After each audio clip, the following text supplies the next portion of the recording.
Happy Thursday, Comic Book Nation. Brandon Davis is away today, but I, Chris Killian, am here for you with the top 5 news stories of the last 24 hours, so let's get to it.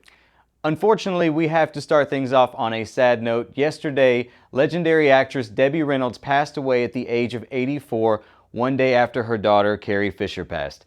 Debbie Reynolds was considered Hollywood royalty, and her incredible career spanned decades worth of movies and television shows, with her most iconic role belonging to the musical Singing in the Rain. We here at Comicbook.com offer our heartfelt condolences to Debbie Reynolds' family during this difficult time. Moving on to comic book news.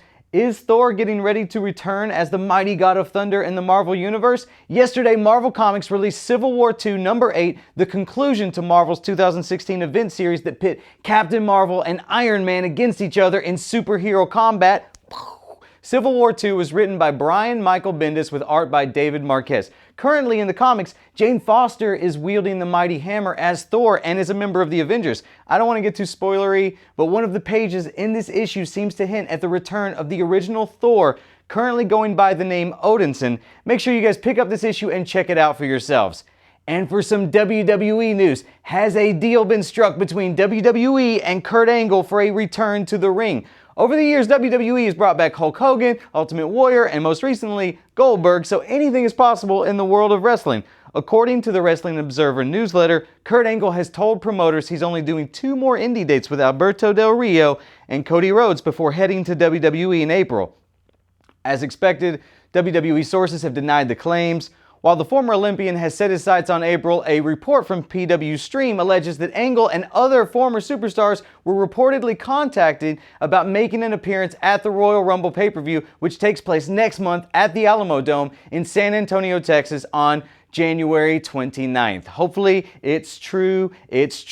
Now, the last bit of news that I've got for you is a 2-for-1, and it concerns the film Logan, Part 1. Thanks to a report from The Wrap, there are heavy rumors circulating that Ryan Reynolds would be making an appearance in Logan as the Merc with the Mouth Deadpool. According to the report, Reynolds recently filmed a scene for the sole purpose of being used as a post-credit scene in Logan. Now, technically, this wouldn't be the first time Ryan Reynolds and Hugh Jackman shared the screen as Deadpool and Wolverine together, but we all know what a cluster Wolverine Origins was, and no doubt the two actors would love to get it right before Hugh Jackman hangs up the claws for good. Now, Part 2 of that story. James Mangold followed up the story by completely discrediting the report from The Wrap, tweeting out, "For everyone freaking out, at The Wrap is dealing in fake news, chill."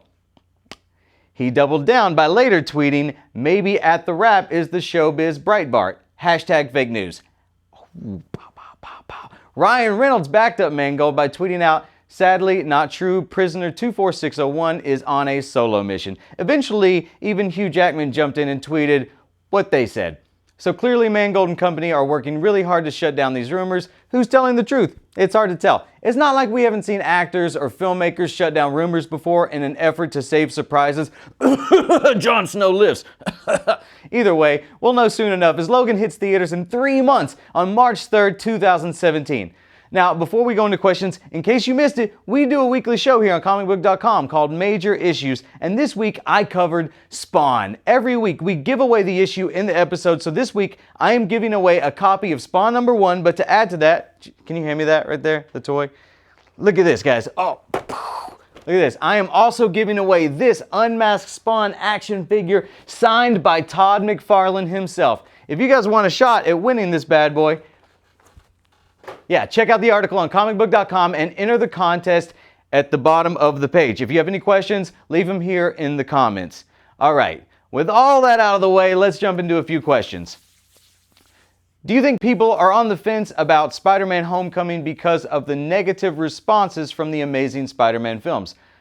Are people on the fence about Spider-Man Homecoming? I was under the impression that anyone who has seen the trailer is stupid psyched for this film. Maybe that's just me. Just to clarify for anyone out there who doesn't realize this after seeing Captain America Civil War, this is a brand new Spider-Man and has no connection to the Sam Raimi or Mark Webb films. I understand anyone who has had reservations because the Amazing Spider-Man films were far from perfect, but rest easy, 3rd time's a charm, and I feel like Marvel is gonna get this one right. What do you think of the Power Rangers trailer? I liked it. I think they're going to have a new franchise on their hands after this one. Is Logan aging in this movie? Yes, the film is set in 2024 and his healing factor ain't all it used to be. Hogan is nearing the end of his life, so yeah, he's definitely aging. What's the news? Carrie Fisher in episode 8. Carrie Fisher did wrap all of her parts for episode 8 back in June of this past year, so she will be in the film. What this means for Princess Leia in episode 9 remains to be seen, but no doubt they will handle the situation delicately and with respect to Carrie Fisher. Will Wolverine get his suit in Logan? Good Lord, I hope so, but I doubt it. So far, the closest we've come to seeing Wolverine with his costume was from unused footage from the Wolverine, where the brown version of his mask and gloves are seen in a suitcase. Sadly, Jackman never put them on. I would love to see him wear the suit, but I have a feeling we won't see a Wolverine costume until after, like maybe another actor takes over the role in future films.